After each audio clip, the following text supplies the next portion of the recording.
విడత ఎన్నికల పోలింగ్ కొనసాగుతుంది. తెలుగు రాష్ట్రాల్లో ఇటు తెలంగాణలో 17 లోక్సభ స్థానాలకు, అటు ఆంధ్రప్రదేశ్లోను 25 లోక్సభ స్థానాలు, అదేవిధంగా అసెంబ్లీ స్థానాలకు సంబంధించి ఎన్నికలు కొనసాగుతున్నాయి. ఉదయం నుంచి ప్రశాంతంగా ప్రారంభమైన ఎన్నికల పోలింగ్ కొన్ని చోట్ల ఏపీలో చూసుకుంటే చెదురుమదురు ఘటనలు, అదేవిధంగా తెలంగాణలో చూసుకుంటే ఓట్లను పోలింగ్ బహిష్కరించిన ఘటనలు కూడా కనిపిస్తున్నాయి. ఇదే అంశానికి సంబంధించి పూర్తి మనతో మాట్లాడడానికి రవికుమార్ గారు ఉన్నారు, ఎన్నికల నిపుణులు. నమస్తే రవికుమార్ గారు. రవి గారు, అంటే ఏ విధంగా చూడొచ్చు, అంటే ఇటు ఏపీలో ఘర్షణలు జరుగుతుంటే తెలంగాణలో మాత్రం కొన్ని చోట్ల ఓటర్లే ఎన్నికలను బహిష్కరించారు, తమ ప్రాంతాలకి లేకపోతే తమ గ్రామాలకి అభివృద్ధి చెందలేదనో, కనీస మౌలిక వసతులు కల్పించలేదని, ఓటు వేయడానికి కూడా సిద్ధంగా లేమంటూ కూడా బహిష్కరించిన పరిస్థితులు కూడా కనిపిస్తున్నాయి. ఇది ఖచ్చితంగా ప్రజాస్వామ్యంలో ఎలక్షన్ కమిషన్ ఆఫ్ ఇండియా తాలూకు పాత్ర మీద ఆల్మోస్ట్ చాలా చర్చ జరుగుతూనే ఉంది. బట్ ఇంకా లోతైన చర్చలు జరిగి ఎలక్షన్ కమిషన్ ఆఫ్ ఇండియా మీలాంటి మీడియా ఛానళ్లు, మీడియా ప్రతినిధులు, ఎనలిస్టులు, సీనియర్ రాజకీయ విశ్లేషకులు వీళ్ళందరి తాలూకు నిపుణుల తాలూకు సలహాలు తీసుకొని ఇంకా పటిష్టమైన చర్యలు, పకడ్బందీగా ఎలక్షన్లు నిర్వహించే ఒక ప్రక్రియ అనేది భారతదేశంలో ఎంతో అవసరం అండి. ఎన్నికల సంస్కరణలు అనేవి భారతదేశానికి ఎంత అవసరం అంటే, ఈ రోజు నేను పోలింగ్ బూత్ లో ఓటేసేయడానికి వెళ్ళేటప్పుడు ఒక వ్యక్తి, నా ముందున్న వ్యక్తి అడుగుతున్నాడు, అన్నా నా ఇక్కడ ఎంపీగా ఎవరు పోటీ చేస్తున్నారన్నా అని అడుగుతున్నాడు. ఆ అబ్బాయి అడిగిన గుర్తు అందులో కనిపించలేదంట. రెండో వ్యక్తి అంటాడు, తన అన్న నేను లోపలేసి బటన్ నొక్కుతుంటే అది రెడ్ బటన్ వస్తుంది, కీకి అంటుంది, దాని మీద నాకు ఇది అంటే ప్రాపర్ అవగాహన లేక.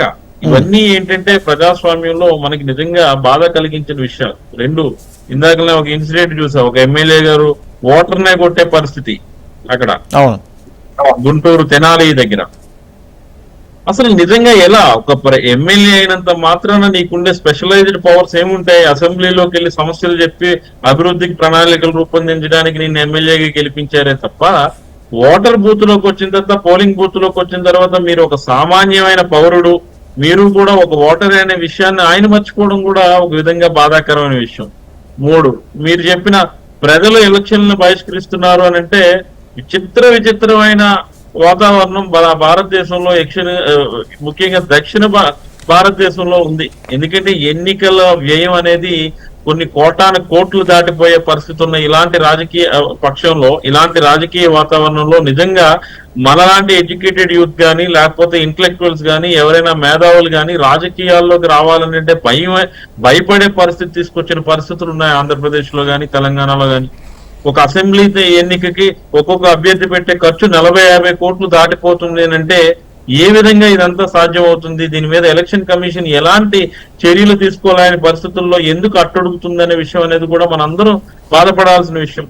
ప్రజలు నిజంగా వాళ్ళ గ్రామాలను అభివృద్ధి చేయలేదనో, గ్రామాలకు రోడ్లు వేయలేదనో, మంచినీళ్ళు ఇవ్వలేదనో, కరెంట్ ఇవ్వలేదనో, మౌలిక సదుపాయాలు కల్పించలేదనో ఓటర్ని బహిష్కరించడం అనేది, నిజంగా బహిష్కరించడం అనేది ఎంత తప్పో, ఆ ఎమ్మెల్యే తాలూకా తన 5 ఏళ్లలో నేను ఇది చేయలేకపోయానని చెప్పి సిగ్గుతో తలదించుకునే పరిస్థితి ఆ ఎమ్మెల్యేకి కూడా ఉండాలండి. రెండోసారి ఎలా నేను ఆ ముఖం పెట్టుకుని ఆ ప్రాంతానికి నేను వెళ్ళి ఓటు అడగలను అనే విషయం కూడా ఆ ఎమ్మెల్యేలు, ఆ స్థానిక రాజకీయ నాయకులు, ఇరుపక్షాలు, ఈ రోజు ఆ అధికార పక్షం అనే కాదు, ప్రతిపక్షంలో ఉండే ఎమ్మెల్యే కూడా గతంలో తను చేయలేకపోతేనే కదా ఇతనికి ఓటేసింది. సో ఇవన్నీ కూడా ఏంటంటే ప్రజల్లో నిజంగా ఏంటంటే ఒక రాజకీయ చైతన్యం అనేది చాలా అవసరం. వాళ్ళు ఈరోజు అలా వాళ్ళ తాలూకా ఊరిని అభివృద్ధి చేయలేదని చెప్పో, లేకపోతే ఇంక దేని గురించో ఓట్లు బహిష్కరిస్తామని చెప్తే ఎంత అందంగా ఉందో, అదే విధంగా మాకు డబ్బులు ఇవ్వలేదు కాబట్టి మేము ఓట్లు వేయమనే పరిస్థితి కూడా మనం 2 రాష్ట్రాల్లో చూసాం. నిన్న కూడా ఒక ఇన్సిడెంట్ నేను ఎక్కడో వాట్సాప్ గ్రూప్స్ లో చూస్తూ ఉన్నా. ఎమ్మెల్యే ఇంటికి వెళ్ళి చీరలు ఇసిరి పడేశారు. నిన్న మా జిల్లాలో ఒక ఎమ్మెల్యే దగ్గర డబ్బులు నువ్వు అక్కడ ఎక్కువ పంచావు, ఇక్కడ తక్కువ పంచావు అని చెప్పి గొడవలు పడిన సందర్భం. సో విశాఖపట్నంలో ఈస్ట్ లాంటి నియోజకవర్గాల్లో ఏంటంటే ఒక ప్రాంతంలో ఎక్కువ డబ్బులు ఇచ్చి ఒక ప్రాంతంలో తక్కువ ఇచ్చారు కాబట్టి మేమందరం కూడా మీకు ఓట్లేయమనే పరిస్థితి ఒక రాజకీయ పార్టీ అభ్యర్థికి. ఇవన్నీ మనం ఎటుపోతున్నాము, ఏం జరుగుతుంది, మనం ఎలాంటి పరిస్థితుల్లో ఉన్నాము, ఇవన్నీ ఇంతమందికి మీ మీడియా వాళ్ళకి కనిపించింది, ఈసీకి కనిపించదా అనేది ఒక సామాన్యుడి ప్రశ్న. ఇప్పుడు ఎలక్షన్ కమిషన్ ఆఫ్ ఇండియా ఏమి అమెరికాలో లేదు, లండన్ లో లేదు కదా, ఆంధ్రప్రదేశ్ లో ఉంది, తెలంగాణలో ఉంది, భారతదేశంలో ఢిల్లీ హెడ్ క్వార్టర్ లో ఉంది.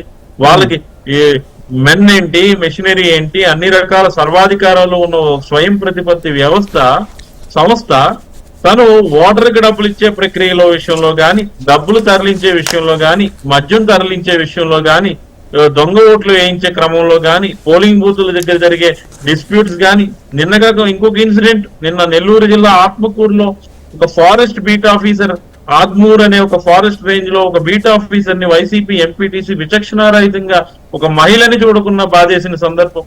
సో ఎటు పోతున్నాం అనేది మనందరం ఆలోచించాల్సిన విషయం. మీ మీడియా ముఖంగా ఈ రవి గారు. ఎలక్షన్లు జరుగుతున్న బ్రదర్, అంటే ఏపీ చూసుకుంటే ఇప్పటి వరకు సుమారుగా 1 కోటి మంది తమ ఓటు హక్కును వినియోగించినట్టు కూడా తెలుస్తుంది. అయితే ఈ నేపథ్యంలో మహిళలు, వృద్ధులు ఎక్కువ శాతం ఈ మార్నింగ్ టైంలోనే ఓటు వినియోగించుకున్నారు. కానీ యువత ఎక్కడా కూడా ఎక్కువ శాతం ఓటు వినియోగించుకున్న దాఖలాలు కూడా కనిపిస్తలేదు. అంటే యువత ఈ ఓటింగ్కి దూరంగా ఉండడం కూడా ప్రభావం చూపే అవకాశం ఎక్కువగానే కనిపిస్తుంది.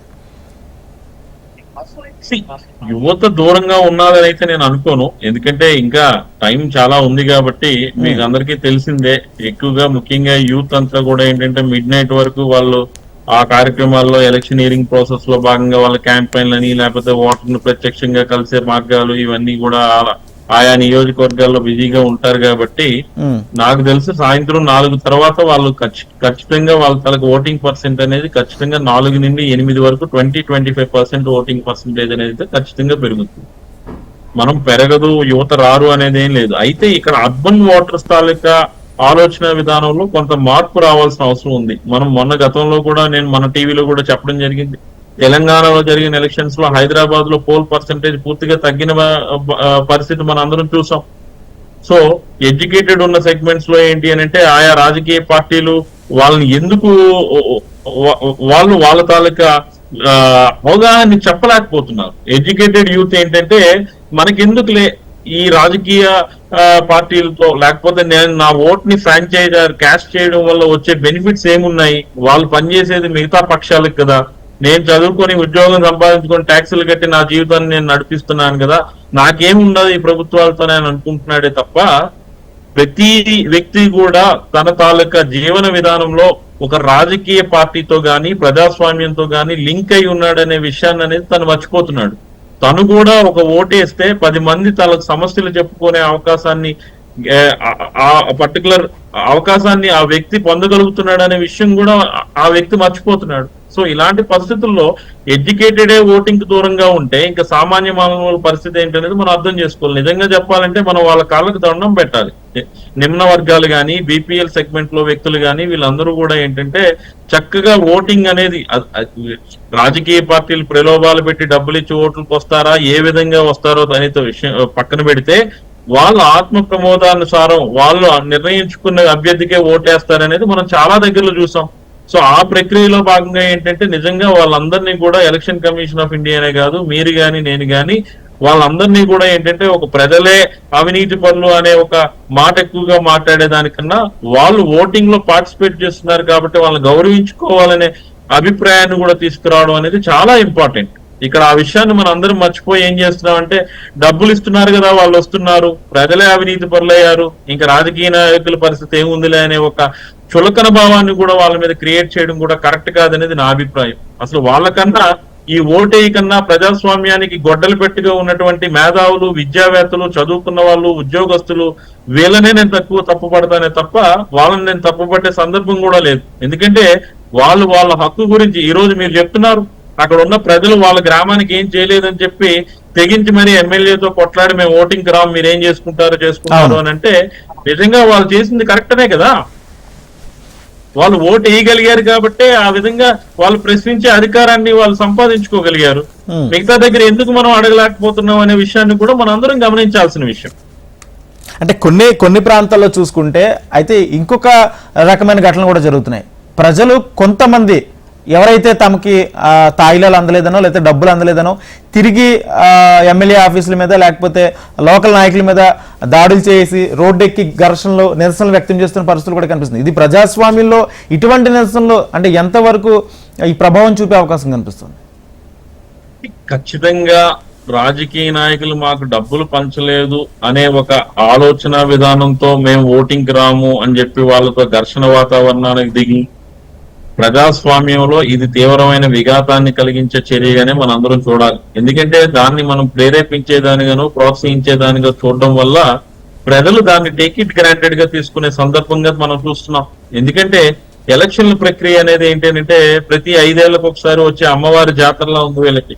లిక్కరు, డబ్బు, మద్యం, విపరీతమైన పంపిణీ, మందు, అన్ని విధాలుగా కూడా ఓటర్లని తాయిలాలుగా రాజకీయ పార్టీలు అందించి వాళ్ళని తమ తాలూకా రాజకీయ ఓటింగ్ వర్గాలుగానే వాళ్ళని భావిస్తున్నారే తప్ప పూర్తి స్థాయిగా వాళ్ళకి ఇది ప్రజాస్వామ్యం కల్పించిన హక్కు, రేపు వీళ్ళు ఓటేస్తే మమ్మల్ని ప్రశ్నిస్తారు అనే ఆలోచన కూడా రాజకీయ నాయకులు కూడా మర్చిపోయారు. ఈ రోజు ఇందాక మళ్ళీ నేను చెప్తున్నా, ఆ విలేజ్ ఎవరైతే మాకు అభివృద్ధి చెందలేదని చెప్పి ధర్నాలకు దిగారో అలాంటి వ్యక్తులను మనం ప్రోత్సహించడం అనేది చాలా ఇంపార్టెంట్. రెండోది, ఎలక్షన్ కమిషన్ ఆఫ్ ఇండియాకి ఈ రోజు మనం అవుట్రేటెడ్ గా మీ మీడియా ప్రతినిధుల సమక్షంలో, మీడియా ఛానల్స్ లో, హెచ్ఎంటీవీ లాంటి ఒక మంచి మీడియా సంస్థ సమక్షంలో మనం మాట్లాడుకుంటున్నాం, చర్చించుకుంటున్నాం. ఎలక్షన్ కమిషన్ ఆఫ్ ఇండియా తన తాలూకా విధుల్ని సరిగ్గా నిర్వర్తించట్లేదు, డబ్బు, మద్యం అన్ని మన కళ్ళ ముందే పంపిణీ జరుగుతున్నాయనే విషయాలు అనేవి మీ మీడియా కళ్ళగట్టిగా చూపిస్తున్నా కూడా ఎలక్షన్ కమిషన్ ఆఫ్ ఇండియా ఇంకా మేము లెటర్లు రాస్తాం, ఎస్పీ దగ్గర నుండి రావాలి, కలెక్టర్ దగ్గర నుండి మాకు క్లియరెన్సెస్ రావాలి అని అంటే వాళ్ళు ఇచ్చే రిపోర్ట్లు ఎలా ఉంటాయి? ఇప్పుడు మీ మీడియాలో కనిపించే నిజం కలెక్టర్ రిపోర్ట్ లో అబద్ధం అనే అవుతుంది అని అంటే దాని అర్థం ఏంటి? వ్యవస్థలో ఎక్కడో ఒక దగ్గర లోపం ఉంది. ఓకే, మీలాంటి మీడియా సంస్థల ప్రశ్నించే అంశాల మీదే ప్రభుత్వాలు గాని, రాజకీయ పార్టీలు గాని, స్వతంత్ర సంస్థలైనటువంటి ఎలక్షన్ కమిషన్ ఆఫ్ ఇండియా గాని, ఈడీ గాని, సిబిఐ లాంటి వ్యవస్థలు మీ మీడియా సంస్థలు గొంతెత్తుకుని చాలా సందర్భాల్లో, చాలా విషయాల్లో, చాలా అంశాల్లో చాలా విషయాలు బయటకు తీసుకొస్తున్నాయి. వాటన్నింటి మీద వాళ్ళు తీసుకున్న నిర్ణయాలు అనేవి చాలా ట్రాన్స్పరెంట్ గా ఉండాలి. బట్ అయినా ఉండట్లేదు అని అంటే దానికి కారణం ఏంటంటే వాళ్ళు కూడా రాజకీయ కబంధ హస్తాల్లో చిక్కుకున్న పావులుగా మారి అక్కడున్న అధికార వ్యవస్థ కూడా ఏంటంటే రాజకీయ పక్షాలకు అనుకూలంగా పనిచేసే వ్యవస్థలుగా చెడ్డ పేరు తెచ్చుకుంటున్నారే తప్ప అందరూ అలా ఉంటారని నేను అనుకోను. బట్ చెప్తున్నాను, చాలా బాధ అనిపిస్తుంది. ఈ రోజు ఒక ఎడ్యుకేటెడ్ ఓటర్ గా, ఒక ఉన్నత స్థాయి వ్యక్తిగా, ఎన్నో దేశ విదేశాల్లో రాజకీయ అంశాల మీద పనిచేసిన వ్యక్తిగా నేను చాలా బాధాకరమైన విషయం ఏంటంటే ఆంధ్ర, తెలంగాణలో, ముఖ్యంగా మన దక్షిణ భారతదేశంలో రాజకీయ వాతావరణం పూర్తిగా చెడిపోయింది. ఎలక్షన్లు అంటేనే డబ్బు, మద్యం అనే ఒక నిర్వచనానికి సామాన్య జనాన్ని తీసుకొచ్చిన బాధ్యత రాజకీయ పార్టీలతో పాటు ఈసీకి కూడా ఉంది. సో ఇలాంటివన్నిటినీ కూడా అరికట్టాలంటే మీలాంటి మీడియా సంస్థలు, మీలాంటి ప్రముఖ మీడియా సంస్థలు, ఉన్నత భావాలు కలిగి సమాజం మీద ఎంతో కొంత అవగాహన, సామాజిక స్పృహ ఉన్న వ్యక్తులు ముందుకు వస్తే గాని ఇలాంటి విషయాల మీద ఏదో ఒక రోజు పోరాడితే ఏదో ఒక రోజు మార్పు రాకుండా ఉండదు. మనందరం కలిసి పోరాడే సందర్భం వచ్చిందనేది చెప్పి నేను మీకు అందరికీ కూడా మనస్ఫూర్తిగా కోరుకుంటున్నాను, విన్నవించుకుంటున్నాను కూడా. మనందరం కలిసికట్టుగా పనిచేయాల్సిన అవసరం ఉంది. రవి గారు, మొదట్లో మీరు చెప్పినట్టుగా ఓటింగ్ సంబంధించి ప్రజలకి సరైన అవగాహన లేకపోవడం, ఇప్పటికీ కూడా చాలా మందికి తమ ఓటు మిస్ అయితే టెండర్ ఓటు వేయడం కానీ, లేకపోతే అక్కడ కౌంటర్ ఓటు వేయడం కానీ, ఇటువంటి అంశాలు ఎవరికి, మెజారిటీ పీపుల్ కి తెలియని పరిస్థితి కనిపిస్తుంది. ఇక్కడ మనకి నియమ నిబంధనలని ఉన్నా కూడా రియాలిటీలో వాళ్ళెవరికి ఆ విషయాలు తెలియకపోవడం, వాటి గురించి అవగాహన లేకపోవడం కూడా కాస్త ఆందోళనకరమైన అంశమే. ఖచ్చితంగా ఇది అందుకే నేను అంటున్నా, ఇది ఎలక్షన్ కమిషన్ ఏముంటుంది, మీరు రాజకీయ పార్టీలు వీటన్నిటి మీద అవగాహన కల్పించాలి అని అంటది. రాజకీయ పార్టీలు ఏమైనా ప్రొడక్ట్స్ అండి వాళ్ళ సర్వీసెస్ గురించి వెళ్ళి చెప్పడానికి? ఎలక్షన్ కమిషన్ ఆఫ్ ఇండియా తాలూకా విధి విధానాలు, ఎలక్షన్ కమిషన్ ఆఫ్ ఇండియా నిర్వర్తించాల్సిన బాధ్యతల్ని మీరు నిర్వర్తించండి అని చెప్పి ఎలక్షన్ కమిషనే అంటే రాజకీయ పార్టీలు ఏం చేస్తాయండి? తనకు అనుకూలంగా మార్చుకొని తనకు అనుకూలమైన ప్రచార మాధ్యమాల ద్వారా తనకు అనుకూలంగా ప్రచారాలు చేసుకుంటాయి తప్ప ఒక కామన్ మ్యాన్ ఎజెండాని పెట్టి ఓటు హక్కు అంటే ఏంటి, ఓటు విలువ ఏంటి, ఓటును ఒక ఫ్రాంచైజ్ చేయడం ఎలాగా, కాస్టింగ్ ఎలా చేయాలి, ఒక బూత్ లోకి వెళ్ళిన తర్వాత, ఇప్పుడు నేను ఇందాకలే మీకు ఒక ఎగ్జాంపుల్ చెప్పాను. నేను పోలింగ్ బూత్ లోకి వెళ్ళేటప్పుడు నా ముందు వరుస ఉన్న ఓటరు నాకు బాగా దగ్గర వ్యక్తే, మా కాలనీలో వ్యక్తే, కాస్త అన్ఎడ్యుకేటెడ్ అయినా కూడా ఆయన నేను ఎవరో అనుకుని, అన్నా ఎప్పుడు వచ్చావు ఏంటి అని అంటే, ఇప్పుడు నిన్న నైటే వచ్చినా అని చెప్తే, అన్నా నేను ఎంపీకి ఓటేయాలనుకుంటున్నాను, ఇక్కడ గుర్తు కనిపించట్లేదు అని అంటున్నాడు. అంటే ఆయన ఏ పార్టీకి వేస్తాడు అనేది పక్కన పెడితే ఇంతకీ ఏ గుర్తు గురించి ఎదుగుతున్నావు అని నేను అడిగితే ఆశ్చర్యకరమైన విషయం చెప్పాడు నాకు. ఈవీఎం లో తను ఫింగర్ బజ్ చేసేటప్పుడు ఆ రెడ్ సిగ్నల్ మీద ఒక 10-15 సెకండ్ 5 సెకండ్లు ఉంచాల్సిన దాన్ని ఒక 10-15 నిమిషాలు గట్టిగా ఒత్తితే ఆ వీవీప్యాట్ అది కనిపించట్లా. సో దాని మీద అవగాహన లేదు. డమ్మీ ఈవీఎంలు ఇచ్చి ఇంటింటికి తీసుకెళ్లి ఏ బటన్ ఎలా నొక్కాలి, తను కోరుకున్న వ్యక్తిని ప్రజాస్వామ్యంలో ఒక నిబద్ధత కలిగిన వ్యక్తుల్ని ఎలా ఎన్నుకోవాలనే ప్రాసెస్ లో ఓటింగ్ ఎలా చేయాలనే అంశాల మీద కూడా ఎలక్షన్ కమిషన్ ఆఫ్ ఇండియా ఒక కార్యాచరణ రూపొందించలేదు. మరీ ముఖ్యంగా ఇంటింటికి కూడా ఓటర్స్ ని ఇవ్వాల్సిన బాధ్యత ఉన్న గ్రామ సచివాలయ అధికారులు గాని, పంచాయతీ వ్యవస్థలో ఉన్న అధికారులు గాని పూర్తిగా వాళ్ళకి విధులే మర్చిపోయారు. ఈ రోజు అంతేందుకు నేనే ఉన్నా, నా విలేజ్ వచ్చాను, ఇప్పుడు ఇక్కడే ఉన్నాను. నా పోలింగ్ స్లిప్ ని నేను తెచ్చుకోవడానికి ఇంచుమించు ఒక అరగంట నుండి 45 నిమిషాలు పట్టింది. ఎందుకు అనంటే ఇక్కడ ఉన్న కన్సర్న్ గ్రామ సెక్రటేరియట్ పర్సన్ నాకు నా పోలింగ్ బూత్, నా ఫ్యామిలీ మెంబర్స్ తాలూకా పోలింగ్ స్లిప్స్ ఇవ్వలేదు. అంటే ఇంత అవగాహన ఉండి, ఇంత అన్ని విధాలుగా అందరితో ఒక ఉన్నతమైన స్థానంలో ఉన్న మాలాంటి వ్యక్తులకే ఇలాంటి విషయాలు, బాధలు ఇవన్నీ ఉన్నాయనంటే ఒక కామన్ మ్యాన్, ఒక సామాన్య మనిషి తను వచ్చే హడావిడిలో పని ముగించుకొని ఓటేసి వెళ్ళాలనే ఒక ఆలోచనతో హర్రీ బర్రీగా వచ్చేవాడిని ఈ విధమైనటువంటి ఇబ్బందులు గురి చేస్తే ఆయన ఎందుకు వస్తాడు ఓటింగ్ కి? మీరు ఇందాక అడిగారు చూసారా, ఎందుకు సార్ యూత్ ఓటింగ్ తగ్గిపోతుంది అని అంటే, వాళ్ళు ఎంత టెక్నాలజీ డెవలప్ చేసుకున్నా, ఎంత అవగాహన పెంచుకున్నా ఓటేసే ప్రక్రియ అనేది మన ఇంట్లో పాత పద్ధతుల్ని అనుసరించే విధానంలానే ఉంటది. ఓటింగ్ అనేది ఒక ప్రాసెస్ గానే ఉంటది. వీళ్ళు ఆన్లైన్ లోనో లేకపోతే ఫేస్బుక్ లోనో సోషల్ మీడియాలోనో ఆన్లైన్ ఓటింగ్ ఇచ్చే మెకానిజం అంత ఈజీగా ఉండదు. చాలా మంది ఎడ్యుకేటెడ్ యూత్ కి ఓటింగ్ విధానం కూడా తెలియదు, మీరు నమ్మినా నమ్మకపోయినా. ఫస్ట్ టైం ఓటర్స్ కి వాళ్ళు ఎలా ఓటేయాలో చెప్పే విధానం కూడా ఎలక్షన్ కమిషన్ ఆఫ్ ఇండియా నిర్వర్తించలా. సో ఇవన్నీ నిజంగా చెప్తున్నాను కదా సార్, చాలా బాధాకరమైన విషయం. ఎలక్షన్ కమిషన్ ఆఫ్ ఇండియా పూర్తిగా 145 కోట్ల జనాభా ఉన్న భారతదేశంలో అతిపెద్ద ప్రజాస్వామ్యంగా చెప్పుకునే మనం గర్వంగా నేను మిగతా కంట్రీస్ కి వెళ్ళేటప్పుడు చెప్తూ ఉంటా, భారతదేశం లాంటి దేశంలో వివిధ రాష్ట్రాల్లో వ్యూహాలు, స్ట్రాటజీస్ గానీ, కమ్యూనికేషన్స్ గానీ, సర్వీసెస్ అందించే నాలాంటి వ్యక్తి నేను ఆ దేశాలకు వెళ్ళేటప్పుడు గర్వంగా చెప్తునేవాడిని, భారతదేశంలో మా ప్రజాస్వామ్యం చాలా గొప్పది, డెమోక్రటిక్ గా చాలా స్ట్రాంగ్ గా ఉంటాం మేము, మా తాలూకా ఎలక్షనీరింగ్ సిస్టమ్ గానీ, మా తాలూకా ఎలక్షన్ కమిషన్ ఇండియా తాలూకా విధి విధానాలు గానీ చాలా పకడ్బందీగా ఉంటాయని చెప్పడమే గానీ, ఇదే డిస్కషన్ మనం 2019లో ఎలక్షన్ వచ్చేటప్పుడు కూడా మనం మాట్లాడుకున్నాం. ఈ రోజు 2024, ఈ 5 ఏళ్లలో గత 2019లో వచ్చిన ఎన్నికల్లో లోపాలు ఏవైతే ఉన్నాయో వాటిని సవరించుకోవాల్సిన బాధ్యత ఈ 5 ఏళ్ల సమయంలో ఎలక్షన్ కమిషన్ ఆఫ్ ఇండియాకు ఉండదండి?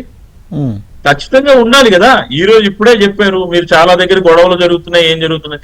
ఈ క్రిటికల్ పోలింగ్ బూత్స్ ఏంటి, వీటన్నింటికి కూడా పోలీస్ కి ఎలాంటి డైరెక్షన్ ఇవ్వాలి ఏందనే విషయం అనేది ఇక్కడ ఉన్న అధికారులకి అవి ఈ రోజు జరిగిన ఘర్షణలే కాదు, గతంలో కూడా అనేక సందర్భాల్లో ఏవైతే సమస్యాత్మక కేంద్రాలు ఉన్నాయో అక్కడ గతంలోనూ అనేక ఘర్షణలు జరిగాయి, అనేక గొడవలు జరిగాయి. ఇప్పుడు ప్రస్తుతం మళ్ళీ అదే చోట్ల మళ్ళీ ఘర్షణ జరగడం, అదే చోట్ల ఘర్షణ జరగడం కూడా మళ్ళీ కొత్తగానే ఉంటుంది.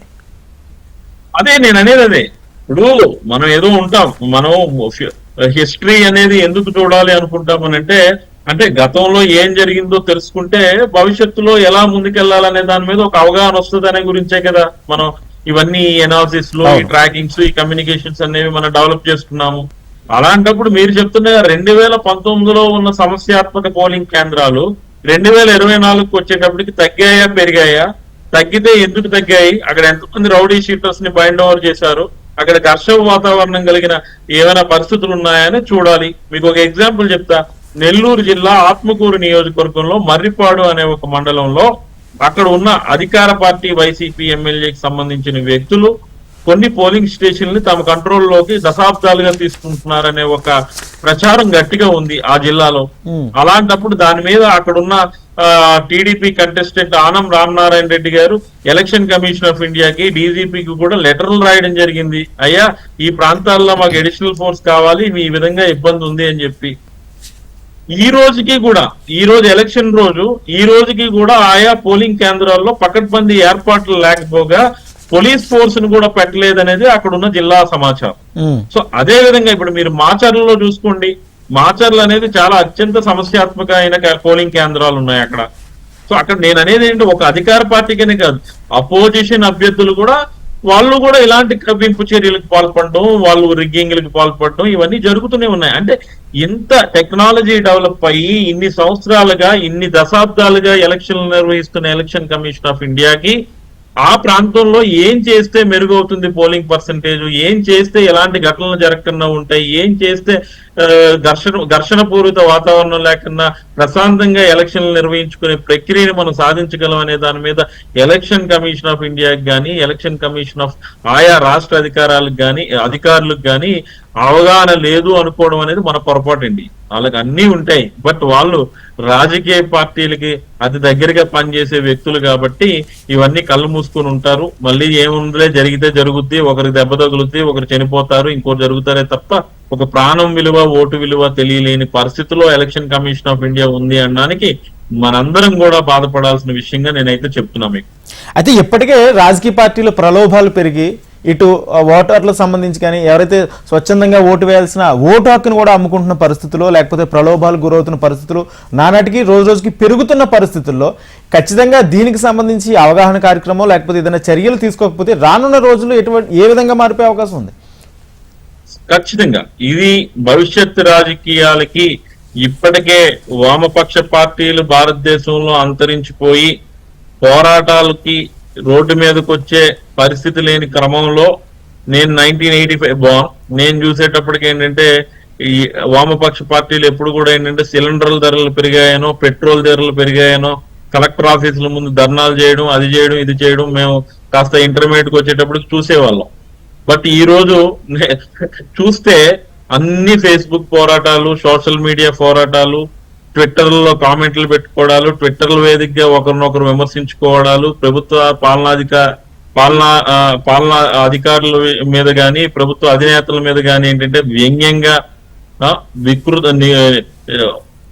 వాడకూడని భాషను కూడా వాడే విధంగా, ప్రేరేపించే విధంగా కూడా వాళ్ళు క్యాంపెయిన్స్ చేసుకోవడాలు ఇవే ఉన్నాయే తప్ప వీటన్నింటి మీద కూడా ఏంటంటే మన అందరం కలిసికట్టుగా పోరాడదాం, వీటన్ని సమస్యల మీద కూడా ఏంటంటే ఒక కామన్ సొల్యూషన్ తీసుకొద్దాం అనేది అటు రాజకీయ పార్టీలు ప్రయత్నించట్లేదు, ఇటు ఎలక్షన్ కమిషన్ ఆఫ్ ఇండియా కూడా ఎలాంటి బాధ్యత తీసుకోవట్లేదు. దానికి ఒక స్వతంత్ర ప్రతిపత్తి ఎందుకు కలిగించాము అనే పరిస్థితి తీసుకొచ్చే పరిస్థితిలో ఈ రోజు మన రాజకీయ పార్టీలు ఉన్నాయి. ఇంకా భవిష్యత్తులో ఇంకా మన తాలూకా పిల్లలు లేకపోతే ఇంకొకరు వాళ్ళు వీధిని పోరాటాలు చేసే పరిస్థితి అయితే ఉండదు. ఇప్పుడు మారుతున్న టెక్నాలజీ క్రమంలో వాళ్ళు రేపు రోజున వాళ్ళు చేసేది కూడా ఇదే సోషల్ మీడియా ఫైట్సే చేస్తారే తప్ప ఎలాంటి వాళ్ళకి ఇదేం ఉండదు. అదే మీరు అమెరికన్, యూరోపియన్ సిస్టమ్స్ చూసుకోండి. ఒక ప్రోడక్ట్ కొంటే ఇంటికి వెళ్ళి కాల్ సెంటర్ కి ఫోన్ చేసి స్క్రూ ఎలా బిగించాలో కూడా వాళ్ళు చెప్పాల్సిందే. అలాంటిది ఒక ఎలక్షన్ కమిషన్ ఆఫ్ ఇండియా భారతదేశంలో అతిపెద్ద ప్రజాస్వామ్య దేశం అయినటువంటి మన దేశంలో ఒక ఎలక్షన్ నిర్వహించే క్రమంలో ఓటు హక్కు ఎలా వినియోగించుకోవాలి, ఎవరు ఏం చేయాలి, వారి విధి విధానాలు, బాధ్యతలు అనేవి కేవలం ప్రసార మాధ్యమాలు లేకపోతే ఆన్లైన్ క్యాంపెయిన్స్ ద్వారా చెప్పడమే మిగిలిపోతుంది తప్ప నిజమైన ఓటర్ని చైతన్యపరిచే క్రమాన్ని అయితే మాత్రం తీసుకురాలేకపోతుంది అనేది నిజంగా దురదృష్టకరం, బాధాకరం. ఎప్పుడైతే మనం ఈ మీరు చెప్పిన ఘర్షణ పూరిత వాతావరణం లేకుండా ప్రశాంతంగా ఎలక్షన్లు జరుగుతాయో, ఎప్పుడైతే ప్రలోభాలు లేకుండా ఎలక్షన్లు జరుగుతాయో ప్రతి ఒక్క వ్యక్తి కూడా తను ఎలక్షన్ లో పార్టిసిపేట్ చేయాలనే ఇంట్రెస్ట్ కలుగుద్ది. అదే మనకి అమెరికన్ సిస్టమ్స్ కి, యూరోపియన్ సిస్టమ్స్ కి, ఫెడరల్ సిస్టమ్స్ కి, డెమోక్రటిక్ సిస్టమ్స్ కి ఉన్న తేడా. సో ముఖ్యంగా అక్కడ ప్రజలు వాళ్ళ పాలనాధ్యక్షుడిని ఎన్నుకునే క్రమంలో ఏంటంటే వాళ్ళు సింగిల్ ఎజెండాతో చూస్తారు. ఇద్దరు దేశాధ్యక్షులు వాళ్ళ తాలూకు ఇష్యూస్ మీద మాట్లాడతారు, వాళ్ళ దేశం తాలూకు ఎకానమీ మీద మాట్లాడతారు, వాళ్ళ తాలూకు ఆలోచనలు, వాళ్ళ మిషన్ల మీద మాట్లాడతారు. ఇక్కడ మాత్రం అలాంటి పరిస్థితి ఏం లేదు. ఈ రోజు నేను మీలాంటి మీడియా సంస్థలు నిష్పక్షపాతంగా ఉండే కొంతమంది సంస్థలు ఉన్నాయి. రవి ఫైనల్ గా ఒకటి చెప్పండి, అంటే ఇప్పటికీ కూడా చాలా సందర్భాల్లో అనేక రాజకీయ పార్టీలు ధర్నాలు చేస్తున్నాయి, దీని మీద పోరాటం చేస్తున్నా, అంటే ఎవరైతే అధికారంలో ఉన్నారో లేకపోతే ఎవరైతే అనుకూలంగా ఉందో వాళ్ళ ఓటర్ లిస్టులను లేకపోతే మార్చేయడం, కావాల్సిన ఓట్లను యాడ్ చేసుకోవడం, లేకపోతే మిగిలిన ఓట్లను తీసేయడం, ఇటువంటి చర్యలు దేశవ్యాప్తంగా అనేక చోట్ల జరిగిన సంఘటనలు కనిపించాయి. అయితే దీనికి సంబంధించి ఎందుకు ఆ ఓట్లను క్రమబద్ధీకరించి లేకపోతే ఖచ్చితంగా ఓట్లను ఎవరైతే ఎక్కడ ఉన్నారో ఆ ఓట్లను క్రమబద్ధీకరించే చర్యలు ఎందుకు చేపట్టలేదు? వీటినే రాజకీయ వ్యూహాలు అంటాం. మనం ఆధార్ని అనుసంధానం చేద్దాము ఓటర్ ఐడికి. సో దాంతో భారతదేశంలో ఎక్కడున్న ఓటర్ అయినా తన నియోజకవర్గానికి సంబంధించిన ప్రజాప్రతినిధి విషయంలో ఓటేసే అవకాశాన్ని కల్పిద్దామని చెప్పి EC election commission of India ఒక పాలసీని తీసుకొస్తే ఈ రోజుకి భారతదేశంలో ఆధార్ సీడ్ అయిన ఓటర్ తాలూకా డేటా అనేది చాలా తక్కువగా ఉంది. నాకు తెలిసి 10-20% కన్నా ఎక్కువ మంది ఆధార్ సీడ్ చేసుకోలేదు. ఈవెన్ మీరు చేసుకోకపోయి ఉండొచ్చు. సో ఇలాంటి పరిస్థితుల్లో ఎలాంటి రిఫార్మ్స్ మనం తీసుకొచ్చినా ఆ రిఫార్మ్ కు తగ్గట్టుగా proper training, proper infrastructure, proper human resource management లేకపోతే మనం ఎన్ని ప్రయోగాలు చేసినా వృధా అంటా నేను. సో ఖచ్చితంగా మీరు ఇప్పుడు ఏవైతే లేవనెత్తిన అంశాలు ఉన్నాయో ఇవన్నీ కూడా ఈసీ వైపునే వేలు చూపిస్తున్నాయి. కాబట్టి ఒక ఈసీనే కాకుండా రాజ్యాంగబద్ధంగా రాజకీయ పార్టీలు కూడా పనిచేయడం మొదలు పెడితే ఎలక్షన్ కమిషన్ ఆఫ్ ఇండియా కూడా ఏంటంటే వాళ్ళకి సహకరించి కొంత స్నేహపూర్వక వాతావరణంలో, ఒక మంచి వాతావరణంలో ఈ కొత్త ఓటర్లను తీసుకురావడం, లేకపోతే ఈ ఓటర్ల డిలీషన్ యాడ్ చేసే విధంగా కుట్రల పన్నే భాగంగా జరిగే టెక్నికల్ అంశాల్లోకి మనం మీరు చూసే ఉంటారు. నిమ్మగడ్డ రమేష్ గారు ఓటు రాలేదని చెప్పి హైకోర్టుకి వెళ్ళారు. ఒక ఎలక్షన్ కమిషనర్ గా పనిచేసిన, ఏపీ ఎలక్షన్ కమిషనర్ గా పనిచేసిన ఒక సీనియర్ ఐఏఎస్ అధికారి తన ఓటు హక్కు పునరుద్ధరించమని చెప్పి హైకోర్టుకి వెళ్ళే పరిస్థితి ఏంటండి నాకు తెలియగలుగుతా. ఇలా ఎంతో మంది మా ఓట్లని డిలీట్ చేశారని చెప్పి న్యాయ పోరాటాలు చేసిన వ్యక్తులు కూడా ఉన్నారు. అంటే అంత అవకాశం, అంత ఆర్థిక బలం కూడా ఒక సామాన్యుడికి ఉండదు కదా. సో ఖచ్చితంగా నేనేమంటానంటే free and fair election process లో మనం ఎక్కడైతే ఎలక్షన్లో నిష్పక్షపాతంగా నిర్వహించాలని అనుకుంటామో ఇప్పుడు మీరు చెప్పిన అంశాలు ఏదైతే ఓటర్ డిలీషన్స్ కానీ, నాకు వీడు ఓటు పడదు వేయడు అనేటప్పుడు వాడిని తీసేయడం, కుట్రలు పన్నడం, ఈ ఎలక్షన్ వ్యూహాల్లో భాగంగా ఏంటంటే కొత్తగా వీళ్ళందరూ వచ్చారు. అంటే గతంలో కూడా ఉండేది మాన్యువల్ ప్రాసెస్ గా, అప్పుడున్న పంచాయతీ రాజ్ వ్యవస్థ ద్వారా లేకపోతే ఇంకొకటి నాయకత్వాలు బలంగా ఉండేవి కాబట్టి పనిచేసేవారు. ఇప్పుడు అంతా పరిస్థితి మారింది కాబట్టి, టెక్నాలజీ డెవలప్ అయింది కాబట్టి ఆ పర్టికులర్ పాలసీలో నిర్ణయాల్లో ఉన్నటువంటి లూప్ హోల్స్ ని ఆసరాగా తీసుకొని ఈ కన్సల్టింగ్ సంస్థలు కానీ, ఈ టెక్నాలజీ మాస్టర్స్ కానీ, ఈ సోకాల్డ్ మాలాంటి పొలిటికల్ స్ట్రాటజిస్టులు కానీ కొన్ని వ్యూహాలు పన్నేటప్పుడు ఏంటంటే ఖచ్చితంగా అపోజిషన్ పార్టీ ఎవరైతే మేము పనిచేసే క్లయింట్ కి అపోనెంట్ ఉంటాడో వాళ్ళని నివారించడానికి చేసే భాగంగా కొన్ని వ్యూహాలు అనేవి పన్నుతాం. బట్ దానికి ఆస్కారం ఇచ్చింది ఎవరు? ఖచ్చితంగా ఆ పాలసీలో ల్యాబ్స్ ఉండబట్టి ఈ విధంగా చేయగలుగుతాం. రైట్, థ్యాంక్ యూ రవి గారు, థ్యాంక్ యూ అండి. మొత్తంగా ఏపీ తెలంగాణలో ప్రశాంతంగా ఓటింగ్ జరుగుతుంది. మొత్తంగా దేశవ్యాప్తంగా కూడా 96 లోక్సభ స్థానాలకు పోలింగ్ జరుగుతున్న నేపథ్యంలో ఇటు ఆంధ్రప్రదేశ్లో అసెంబ్లీ స్థానాలు కూడా పోలింగ్ నడుస్తుంది. ఇక పోలింగ్ ప్రక్రియ చూసుకుంటే పోలింగ్ సరళి ఇప్పటి వరకు కూడా తెలంగాణలో 24.25% పోలింగ్ నమోదైంది. అటు ఏపీలో కూడా 25.01% పోలింగ్ కూడా నమోదైనట్టు కూడా